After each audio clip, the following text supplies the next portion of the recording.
Purpose of the disc is to notify the trains that they're approaching into a work zone. They're going to have workers coming up. They'll have your H disc up there, which is around our corner here that I'll be showing you. That's to notify the train to sound their horn that they're going to be approaching a work zone. They'll see that orange disc with the H on it. Sound the horn 4 times, which will alert the flagger that they're on approach. Second disc that we have is a yellow disc with a red slash through it. That is a disc where the train has to stop at. And once he's stopped there, we have to give them a signal of proceed through, or to slow down, or this one is to stop, to stay there. If he doesn't get any signal, he can't proceed from that disc until he gets a signal from the flagger.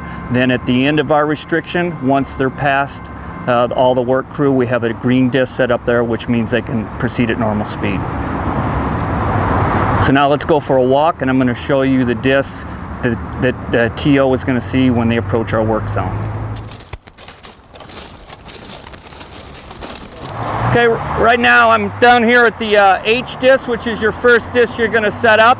This is the one where the train is going to see it, going to sound the horn 4 times to alert us that he is on approach to our work zone. I've put it right here because we have a corner that goes around to our work zone, and I want the train to have good visibility as it comes up the hill before he gets to our work zone. If it's too close, he won't be able to stop in time when he sees the yellow disc, so that's why we have that here.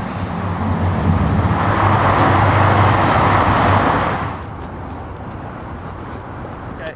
Right here we have our yellow slash red disc, which is a disc the train has to pull up to and stop. And once they have stopped here at this disc, we have to alert them with a signal from the flagger via either proceed, slow down, or stop. Once we have our crew cleared out of the tracks up there, we'll give him a signal, and then he'll proceed from this disc up to where we're at.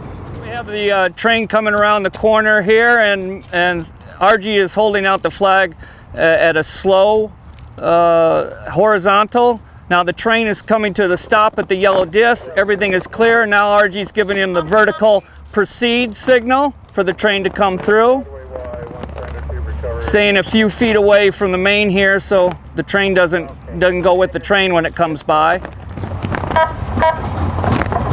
The train comes through here, 10-mile-an-hour speed, which is the speed that they come through the restrictions are supposed to. The crew has to be off the main while the flagger is flagging the train through, and then they can go back to work once the train has passed through the work zone. There's one more signal that we use, and that is the stop the train, which is back and forth, left to right, horizontally. And that will tell the train to stop. He can't proceed any farther when he sees that signal. We also have the red flag, which means stop. If a TO sees that, they have to stop. That we use in very rare occasions. He doesn't have to wave it back and forth, just hold it out like that. The train can't proceed any farther once he sees a red flag. We have 4 different type of alerts that we use as flaggers to alert our crew that a train is on approach. First one is a vocal, which we'll use, say, a hot rail. Hot rail, eastbound! Second one is a whistle. Third one is an air horn. And the fourth one is touch, if we're close enough to a worker, just a touch on the shoulder or the back to alert them that a train is on its way. Okay, the last disc that we set up is the green disc, and that means to go ahead, proceed at normal speed, and that's set up at the end of the work zone past the workers. It can be anywhere from immediately after the workers to what you feel is a safe spot for the train to take up speed again. We happen to have a catenary pole handy, so we stuck it right here, even though it's 20-30 yards past the work crew. That's where we decided to put it. Flagger's your friend out here, your eyes and ears, so pay attention to what they are saying and what they're doing, because they're going to get you home safe at the end of the day.